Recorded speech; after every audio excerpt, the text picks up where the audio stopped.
मनोहर जोशी, त्याच्यानंतर कोणी मिळालेले नाहीयेत, ते आपलेच आहेत सगळे, पण तरी सुद्धा मुद्दा असा उपस्थित होतो, त्यांना मुंबईच्या नागरी समस्या कळत नाहीत आणि म्हणून हे विधान होतं की 3 मिनिटाला एक लोकल सुटते. मी आता अवधूत वाघ यांच्याकडे जातो आणि एक पहिल्यांदा एकदम बेसिक प्रश्न विचारतो. अवधूत वाघजी, मी हात वर करतो, मी ट्रेनने रोज प्रवास करतो, मला माहिती आहे लोकांच्या समस्या. माझा तुम्हाला प्रश्न आहे, तुमच्या पक्षातले किती लोक, जुना भाजप नाही आजचा भाजप, किती लोक ट्रेनने प्रवास करत असतील? प्रसन्न, आताच मी मेट्रोने आलो, घाटकोपरवरनं निघालो आणि बघितलं की इथे यायला कमीत कमी 8:30 वाजले असते, म्हणून मी मेट्रोने आलो. आणि तुम्हाला सांगतो 1967 सालापासून मी रेल्वेने प्रवास करतो. मी घाटकोपरमध्ये जन्माला आलो आणि दादरमध्ये राजा शिवाजी विद्यालय, त्यानंतर रुईयामध्ये जायचो. त्यामुळे अगदी 4थी पर्यंत मी म्युन्सिपालिटीत शिकलो. 5वी पासून मी ट्रेनने घाटकोपर ते दादर हा ट्रेनने प्रवास करतो, आजही करतो आहे. अर्थात आता ते प्रमाण खूप कमी झालेलं आहे, परंतु रेल्वेचं प्रवास हा काही माझ्यासाठी नवा नाही. पण प्रसन्न एक सांगतो, अतिशय दुर्दैवी घटना घडलेली आहे आणि हे मला स्वतःला वैयक्तिकरित्या फील झालंय. 1975 सालची गोष्ट सांगतो. रात्री 9:05 3 नंबर दादरवरनं 3 नंबरला वरून निघणारी कल्याण फास्ट पकडण्यासाठी मी धावायचो.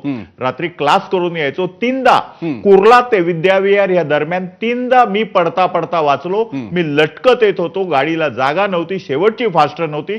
त्यामुळे 1975 50 वर्षापूर्वीची गोष्ट सांगतो, त्यावेळची परिस्थिती आणि आजची परिस्थिती यामध्ये जरी गाड्यांची संख्या वाढली असेल, फेऱ्या वाढल्या असतील, 2 फेऱ्यांमधलं अंतर कमी झालं असेल, वेगवेगळ्या गोष्टी जरी आल्या असतील, आपण दुर्लक्ष करू शकत नाही. फलाटांची म्हणजे गाड्या नंबर ऑफ रॅक्सची संख्या वाढली असेल, परंतु असंही झालं तरी परिस्थिती मात्र कायम आहे, हे आपण सर्वांनी मान्य केलं पाहिजे. आता ह्या परिस्थितीला जे कारण आहे, तुम्ही म्हणताय की लोकसंख्या वाढली. अहो, कुठचाही माणूस पोटा पाण्यासाठी जिथे आपल्याला रोजीरोटी मिळते तिकडे जाणारच, आणि त्याच्यामुळे मुंबईची लोकसंख्या ही वाढलेली आहे.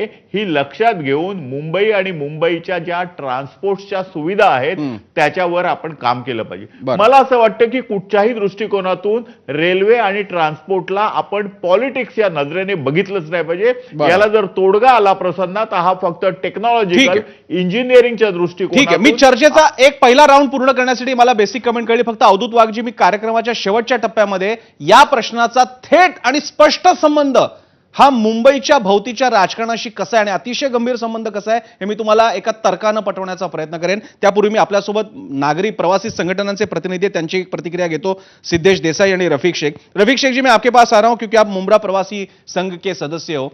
हमें उस कॉर्नर के बारे में बताइए, वो टर्न के बारे में बताइए कि वहां पे है क्या, किस वजह